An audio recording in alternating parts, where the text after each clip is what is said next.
I talk a lot about Estée Lauder Double Wear Foundation on this channel, so we're going to look at what some other people think of it. I'm going to put some on, get ready. Let's see what's going on TikTok. I'm going to show you how it applies on some other skin tones other than mine, and we will see what other opinions of this #1 top-selling foundation are. I'll drop a link down in the description for Estée Lauder Double Wear Foundation and this amazing moisturizer, which I always use to layer on underneath like a primer. I have not watched these TikTok videos. I compiled them trying to pick out a bunch of ones that looked viral, so we're going to be watching them for the first time together. Here we go. Foundation for oily skin comes without a pump, so I bought one to make my life easier. She bought a pump. Let's install it. Costs like $14 where I am. So she's putting it on. Okay. I just refuse to give them the extra money personally, but trying it. The cap does not fit now. The cap is right. Okay. So she bought the pump, and now it's either you have a choice, pump or cap. Because when you buy the pump, it doesn't come with an extra cap. Does that make sense? What are they thinking? Oh my gosh. Estée Lauder, just put the pump on already. There were some comments saying like, if it doesn't come with a pump, I'm not buying that foundation. And honestly, I love that for that person because I think that is actually the correct answer. I hate that this does not come with a pump. I always go in, by the way, which is a really, really thin first layer, and then I'll build it up a second time in places that I need. I can see I still got a lot of red coming through here and here. And also this is 4K video, so it is very unforgiving. One thing I love is a flawless. All creators will be linked down below in the description. I don't like it when people use people's TikToks and then don't give them proper credit. So you should be able to read their names here. And if you can't, just go ahead and watch the actual ones. I'll have them in the order that they're appearing. Okay, Estée Lauder Double Wear Foundation. That looks nice. This is someone with a deeper skin tone for W4, it says. Okay, she's putting it on.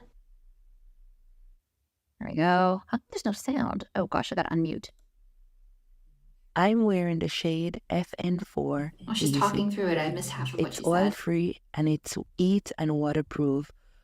For a flawless makeup look, make sure to try Estée Lauder Double Wear Foundation. It's definitely worth all the hype you see on TikTok.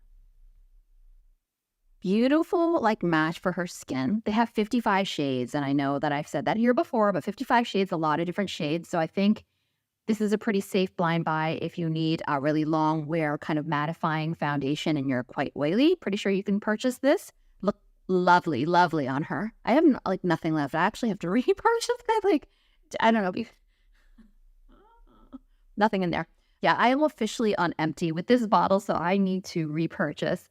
Okay, next up is a TikToker I'm actually pretty well aware of. Her name is Sonia Ramos, and she's, I think, exactly my age, so she does a lot of makeup stuff for women in their 40s. If you are on TikTok, she's definitely worth a follow if you're interested in makeup. She tests all kinds of stuff, and her makeup always looks really good, but she did not like this product. Let's see what she has to say. I look like Tales from the motherfucking Crypt, bitch, and I sound like it too. But the audacity of you guys saying that Estée Lauder Double Wear is a game changer, bitch. No, it is not. It's probably the wackest product I've ever applied on my face. It's so whack. Gosh. Okay, so in the comments for this one, I just saw that people are saying, is it what you did underneath? Do you have like too much primer, too much SPF underneath? But she's saying, and it's a good point. She's like, I know how to prep my skin for underneath foundation, and this one is just terrible. So whatever she did was not working with this foundation. I've never had it look like that, but I have had it look pretty bad. The problem with Estée Lauder Double Wear is that it can have a real cakey look. So you really have to, I think, put it on really, really thinly. And I think it really helps if you use a moisturizer like this one underneath that gives it a good amount of slip. But for some people, that's just too much work. Like, why do you have to do all that? This is already a luxury priced foundation. It should look absolutely flawless. You shouldn't have to do a lot of skin prep underneath. So whatever she did obviously was not working well with it, and I trust her. It doesn't work for everybody.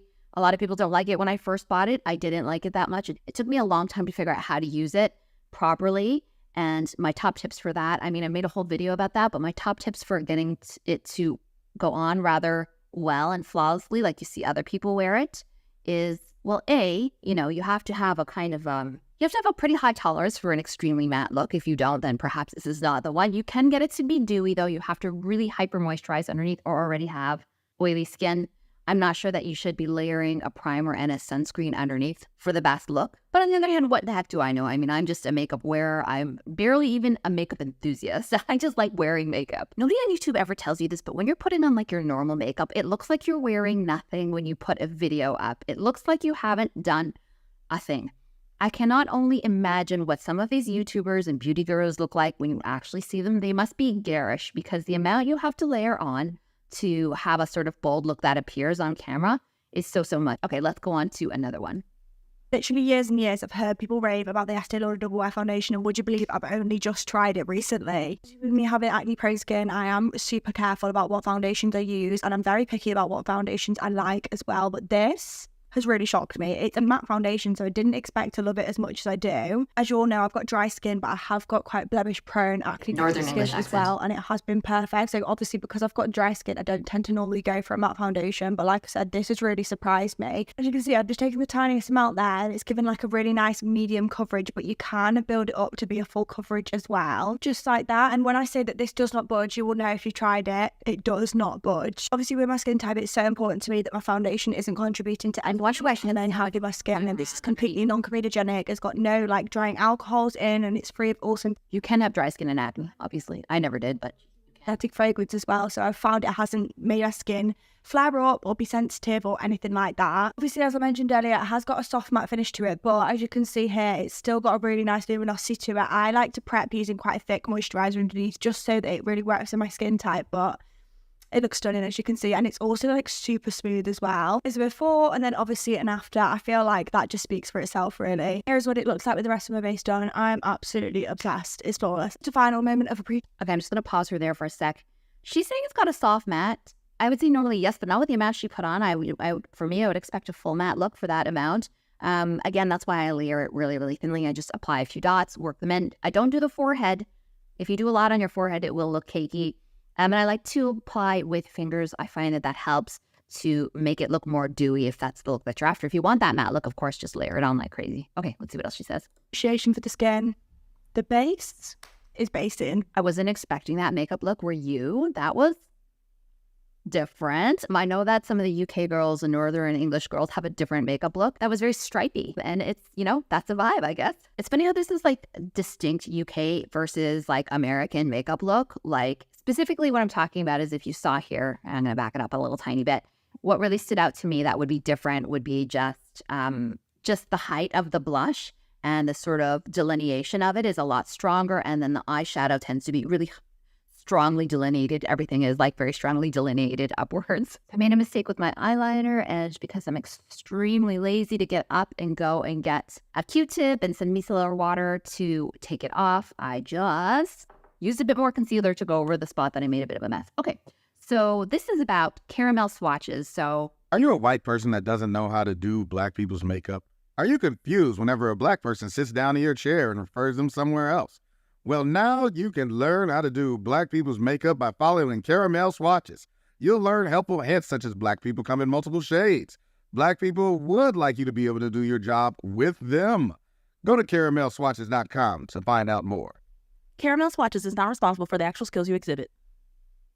I like looking at all those different swatches. Any interesting comments here? No, the comments are turned off with this one, but I think the point of this account, which is called Caramel Swatches, just as they said, is to just show a bunch of different swatches for different colors. Actually, let's go and see if that indeed is what it is. Yeah, makeup swatches for the medium deep tan range. So, this is kind of cool. So it's just basically a whole account that just shows like, if it's Chanel Le Beige, it's going to show you like all the different swatches. Cool concept for an account. Okay, here we go again.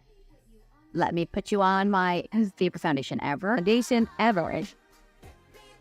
The coverage is insane. I like to use a brush to stipple a foundation on. They don't need a flavor with a beauty blender to remove excess and for that extra flawed look. I mean, what do I know? I don't look like this. I love the finish of it, and it stays on all day long. Okay, have you guys noticed for some of these girlies, there is some texture underneath? Not that there's anything wrong with it, but it is so matte that I think that it will show a bit of texture. So if that's going to be a major problem for you, perhaps this is not the best. Perhaps not the best one. For me, that's not so much of a problem anymore, but it's something to be aware of, especially with such an expensive product. So I've shown you a whole bunch of different skin tones. You can see that they've got a really, really huge variety to pick from. That is one of the best things about this particular foundation. I think we can see that I am not having one of my best foundation makeup days, and that's okay. I ran out of Estée Lauder Double Wear finally. Took quite a while to get there because I only use a little bit at a time. I have some redness going on. I have some skin pigmentation. I'm not willing to wipe it off and go back again. Just not at that point in my life anymore. I just keep going forward. Okay, last one. I just got my hands on the Estee Lauder Double Wear Foundation. Let's test it out. This is in shade 5. She already looks quite matte. W1.5. Okay, so this foundation definitely feels very, very nice on the skin. It blends it with the pump beautifully. Looks very flawless. I just finished this side of the face and I'm loving the finish. Overall, I'm loving how natural and glowing my face looks. It doesn't look glowing at all, but that's okay. It looked really pretty on her. She's a beautiful woman, as all these gals are. Am I wrong? It looked really matte. It is really matte. If you decide to purchase Estée Lauder Double Wear Foundation, the original, because they make a sheerer version now, which I have not tried. Perhaps I should, because maybe it blends the best of both worlds. However, I'm not willing to buy it without trying it first, so gotta try it first. 2 things to keep in mind, in my opinion. From everything that I've seen, from everything that I've heard, from my own experience using it for a number of years now, and it is this piece of advice. If you have oily skin, you probably don't need to prime underneath at all. You probably don't need much of anything to get it to look really, really pretty and nice. If, though, you have dry skin, boy, do you ever have to hydrate underneath. What should you hydrate with? Whatever your heaviest, best moisturizer is that doesn't pill underneath. Do you follow what I'm saying? Like for me, it's this one. For some of you, that might be Charlotte Tilbury's Magic Cream. I don't know what it is that you love to prep your skin with, but whatever it is, go for something ultra, ultra moisturizing, and I think you will be quite happy. I think that Revlon makes a lot of really nice long wears, so I think that if you're kind of finding maybe Estée Lauder just is the price point that you're finding to be too high, check out Revlon's long wear. Do I have it with here? No, I don't have it with me here, but Revlon makes a really nice long wear.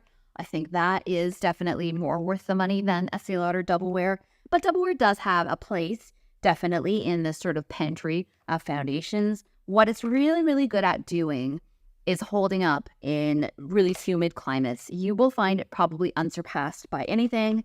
The other thing it's really good at doing is providing really long, consistent mattifying power for those of us, does not include me, with really, really oily skin. If you don't feel like you've pulled off your best makeup look, and hello, that is me like half the mornings, what I do to kind of hide the fact is I just go for a red lip, and a red lip just draws all your attention here. If you haven't done the best job with your brows, if you haven't done the best job with your eyeliner, my eyeliner are different heights right now, just put on some red lipstick and you will look a little bit more pulled together. So that is my hot tip for those of you who dabble in makeup like I do. My favorite is Revlon. I will not spend a lot of money on red lipstick. I will not buy Charlotte Tilbury red. In my mind, nothing is better than red Revlon lipsticks. All right, that kind of got away from the subject matter we were talking about, but I hope you enjoyed that. Sign up for my newsletter. Once again, I'll put a link down in the description. It's completely free. And go ahead and watch this next video from me. We'll see you on the next one.